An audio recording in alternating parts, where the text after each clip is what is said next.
2024 might be the straight-up weirdest year for gaming yet. Literal thousands of layoffs almost every week, multi-million-dollar projects dying the day they're finally shown off. Somewhere amongst the chaos is the idea of just playing a video game, experiencing an awesome story, discovering a cool innovative gameplay mechanic, or perhaps all three. I'm Scott from WhatCulture.com, and these are the 10 best video games of 2024 you're not playing.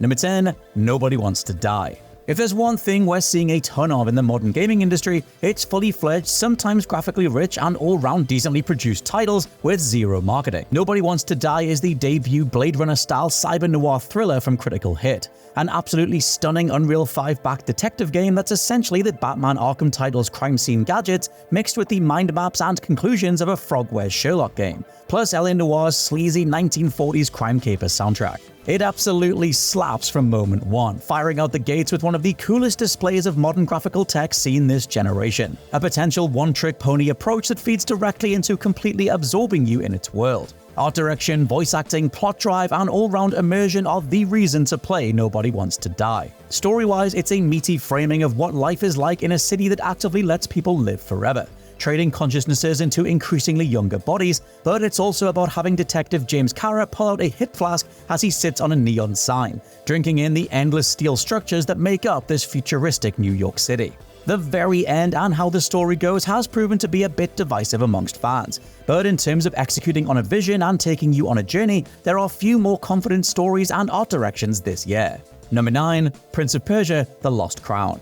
Literally the best thing Ubisoft have put out in years, the most recent Prince of Persia bombed thanks to marketing focusing too much on the Disney-fied tone of Lost Crown's writing and an Avengers-style setup for its main set of heroes, over hands down the slickest platforming of the year, alongside a ton of immediately recommendable factors. Even if you're completely sick of that one tone a lot of modern scripts tend to take, which I very much am, The Lost Crown excels entirely through gameplay. 2D platforming sees the camera zoom in for cinematic finishes and boss kills. The skills you unlock are supremely inventive and unique, and Ubisoft Montpellier even included the single best innovation in Metroidvania history: the ability to annotate your in-game map with screenshots of an area at the touch of a button. This is just one of those increasingly rare games where a set of talented developers with an indie gameplay-forward mindset were allowed to play with the company credit card, resulting in a gorgeous presentation, one particularly killer level where time being frozen means you're platforming across an ocean's waves, and boss fights that feel like a mix of Spider-Verse animation and the original God of War. This Prince of Persia absolutely slaps. Number 8. Banishers: Ghosts of New Eden. A game that suffered massively thanks to a release day putting it up against Final Fantasy VII Rebirth, Helldivers 2, the Persona 3 remake, and anyone who fell for Suicide Squad Kill the Justice League. What's actually here is a stellar supernatural detective-style game, something that sits somewhere between The Witcher 3's lore, Telltale's dialogue options, and over-shoulder Soulsian combat. The result is one of the most memorable presentations and art directions of the year, seeing ghost hunting couple Red McWraith and Andrea Duarte arrive in 1600s New England, only for the latter to be killed, yet the two are forever tethered thanks to their skills with the Beyond. What follows is what Life is Strange developers Don't Nod are known for: immaculate scriptwriting, gut-wrenching moral dilemmas, and characters you'd go to the ends of the earth for just to see what happens next. Ghosts of New Eden is let down slightly by a combat model that only reminds you of what more dedicated melee brawlers do better, and its tone can veer into being a bit harder to believe contextually given how grounded the first few hours are, but this is a developer breaking out of their comfort zone. Where Life is Strange put them on the map, 2018's Vampire showed Don't want to be just known as another Telltale, and it's gems like Banishers and 2023's climbing sim Jusant that should be treasured. Number 7. Dragon's Dogma 2. Included because, yes, Dragon's Dogma 2 eventually climbed to over 2.5 million copies, but its launch was beset by a microtransaction controversy, causing a lot of hesitation around what your money was buying, whether the obtusely rewarding nature of the original was still intact, and just what the hell was happening with so many performance patches across the first month. Thankfully, spend time with the game and you'll realize the microtransaction side of things is no different to what Capcom have been doing for years.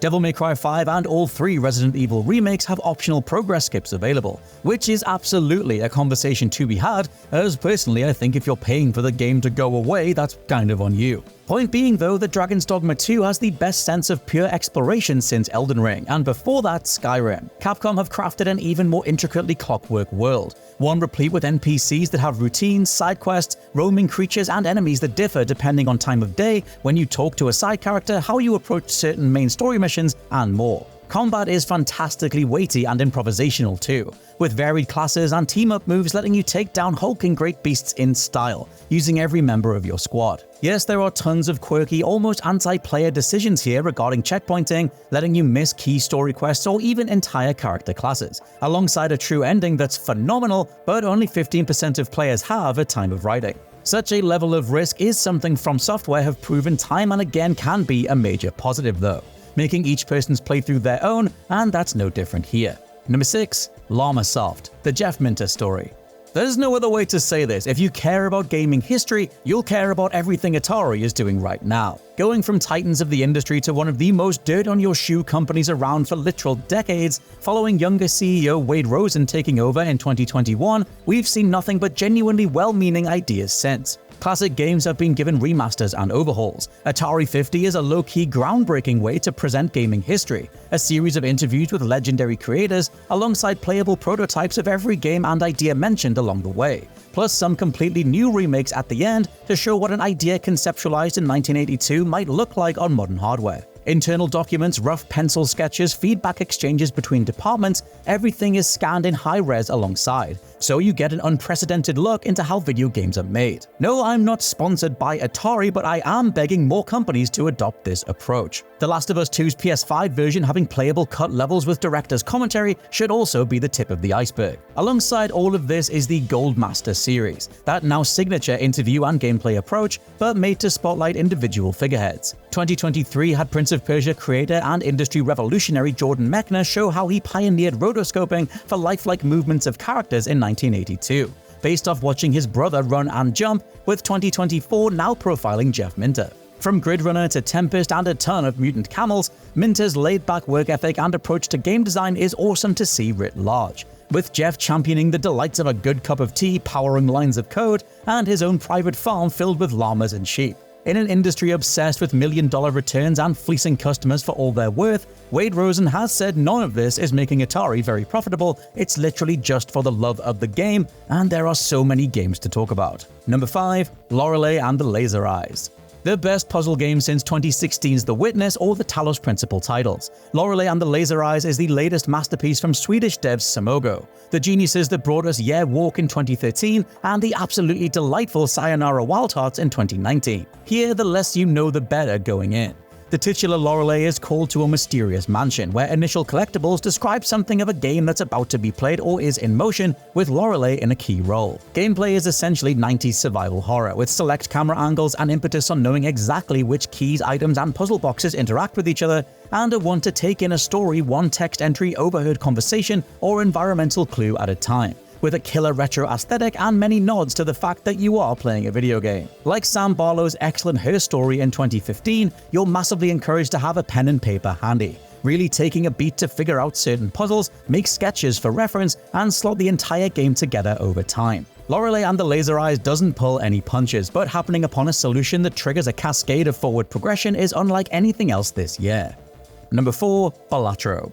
Speaking of being unlike anything else in 2024, how about a poker game that's also a roguelike? Chances are you've heard of Batro. Dropping on consoles back in February, it became the ultimate pick-up-and-play title. Designed entirely around using actual poker hands to generate point totals, you'll then go up against different modifiers and even bosses, unlocking different cards, burning others, applying buffs, and combining all possible configurations to get through a run. Your mileage may vary on whether you outright hate card games, but Batro quickly became the poker game for people who don't like or even know poker, as that started where I was. With a sublimely slick presentation and even options to increase the game speed the better you get, Batro is dopamine incarnate. No microtransactions or anything less than pure responsiveness.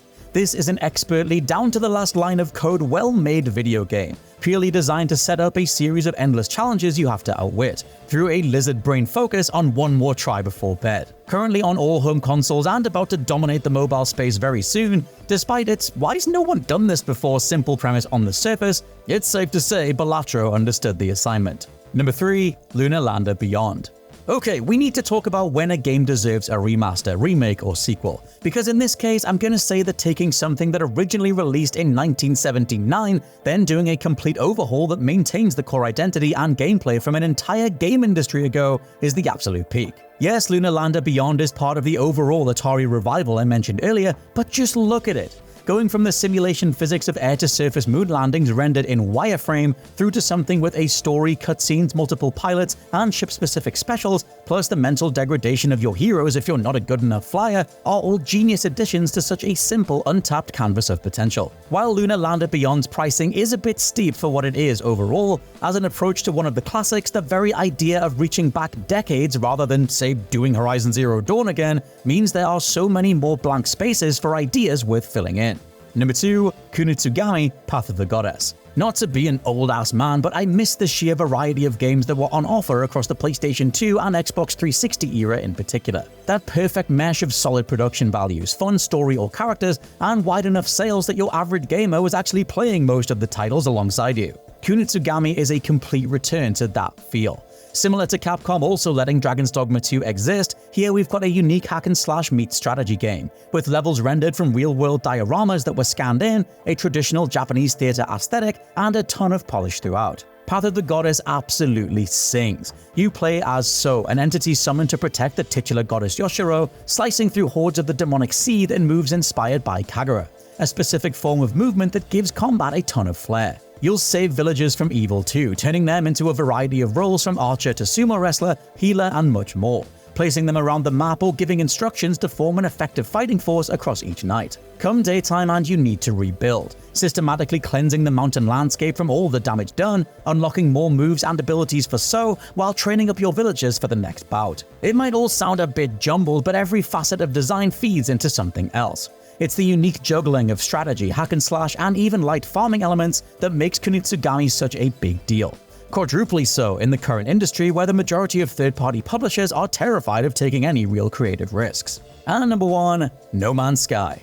No Man's Sky has had over 30 substantial expansions since 2016, and we've gotten to the point where it is genuinely several sequels worth of new content, all for free, producing something that after the newest World 1 update saw a surge of new players catapulted back into the charts. At this stage, we all know the story of that initial launch version and the runaway hype and lie train that came beforehand. But at some point, the apology tour from Hello Games was long over, and this is now a team of unbelievably talented, dedicated individuals managing a die-hard community that's only getting bigger, producing what might be the single greatest sci-fi game of all time. Handing the reins of the experience over to players, there is a main story to follow. But Hello Games have blown gameplay options way out, even from the starting menu. No Man's Sky is at any time Minecraft in space, a relaxing exploration and photography game, something where you can dogfight enemies and steal their ships, partner up with friends to explore or build together, sit back and customize everything, all with every facet unique to each person's playthrough. The very idea of a procedurally generated universe was what got Hello Games and Sean Murray into hot water in the first place.